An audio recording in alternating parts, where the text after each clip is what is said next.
The world we live in hardly enjoys any harmony, all because of flawed perceptions locked in a Cold War mentality. As tensions between China and the West continue to heat up, China has become the target of attacks by the US-led Western countries.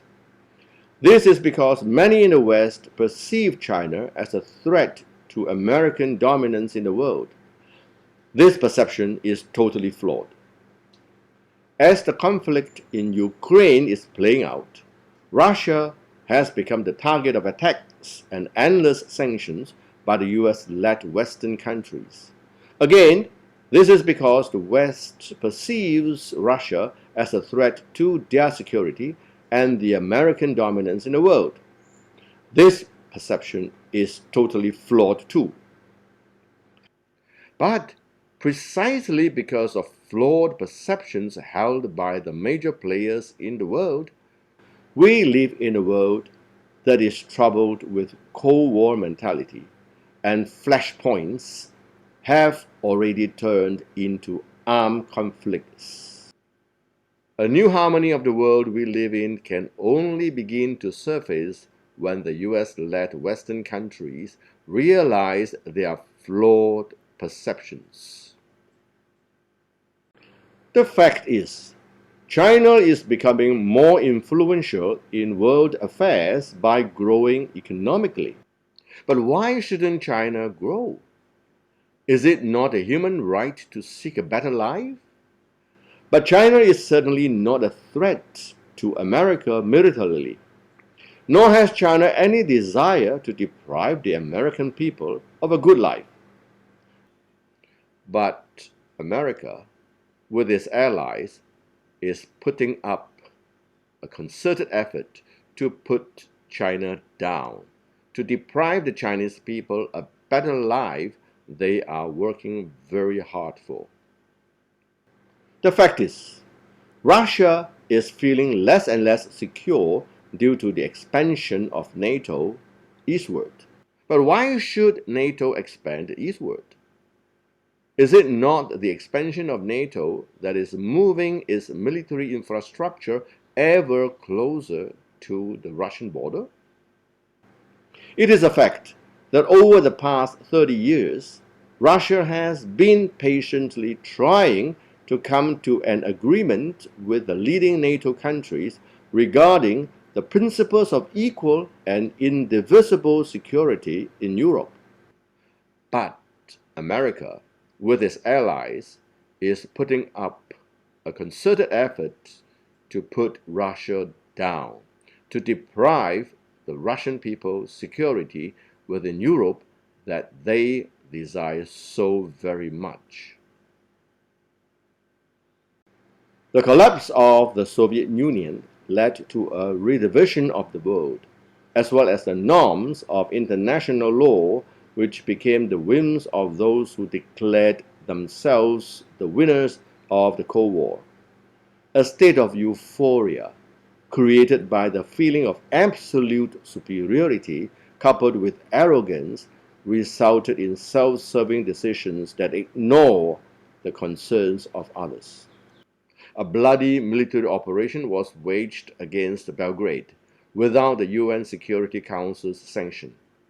During the NATO bombing of Yugoslavia, 5 guided bombs hit the People's Republic of China embassy in Belgrade, killing 3 Chinese journalists and outraging the Chinese people. The Chinese were told CIA had identified the wrong coordinates for a Yugoslav military target on the same streets. Then came the turn of Iraq, Libya, and Syria. In the invasion of Iraq without any legal ground, we witnessed lies made at the highest state level and voiced from the high UN rostrum. The illegal use of military power against Libya and the distortion of all the UN Security Council decisions on Libya ruined the country and pushed it towards a humanitarian catastrophe into the vortex of a civil war which has continued there for years. A similar fate was also prepared for Syria. The combat operations conducted by the Western coalition in that country without the Syrian government's approval or UN Security Council sanction can only be defined as intervention. Witnessing NATO's 5 rounds of expansion eastward, should Russia not be concerned? Overall, it appears that nearly everywhere in many regions of the world where the United States brought its law and order, this created bloody, non-healing wounds and the curse of international terrorism and extremism. In 1972, Richard Nixon's visit to China opened the door for the formation of diplomatic relations between the world's richest country and the world's most populous country. It also ended 25 years of no communication or diplomatic ties between the two countries, shifting the power dynamics of the Cold War and playing a part in China's transition from impoverished isolation to a new role as an economic partner to the United States and a growing global power. But 50 years on, the anniversary of Nixon's historic visit comes to a low point in US-China relations. Many in Washington now view China as a growing economic and military threat, while an increasingly assertive and nationalistic China has pushed back on what it sees as American interference in its affairs. China's economy will overtake the US. In terms of purchasing price parity, China's economy is already significantly bigger than that of the US.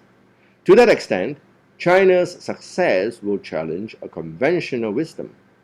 That is, the only way is the Western way. China showed the world there is a Chinese way to progress and prosperity.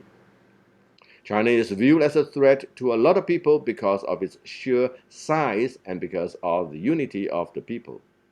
However, does it mean that China wants to be a superpower the way the Soviet Union was or the way the US is?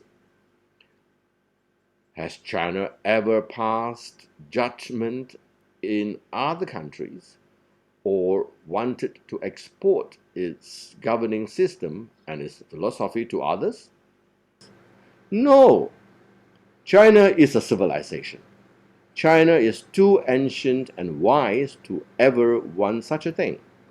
Throughout its entire history, numerous tribes from the north came inside the Middle Land to occupy territories, rule kingdoms, even the entire Middle Kingdom, only to become assimilated into the culture of the Middle Land, enriching this very civilization. It is a very different mentality from that of the West, which has a missionary tradition. The Americans, without embarrassment, call themselves an exceptional power with a manifest destiny, which is to spread its values to the whole world. China does not have such an instinct. It is not in its history. It is certainly not in its interest.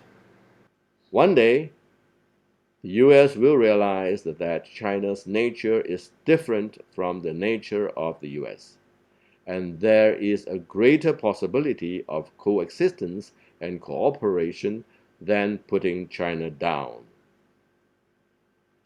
One day, the US will realize that Russia's nature is different from the nature of the USSR, and there too is greater possibility of coexistence and cooperation than proxy wars. A new harmony is within reach for mankind, but the Cold War mentality needs to change.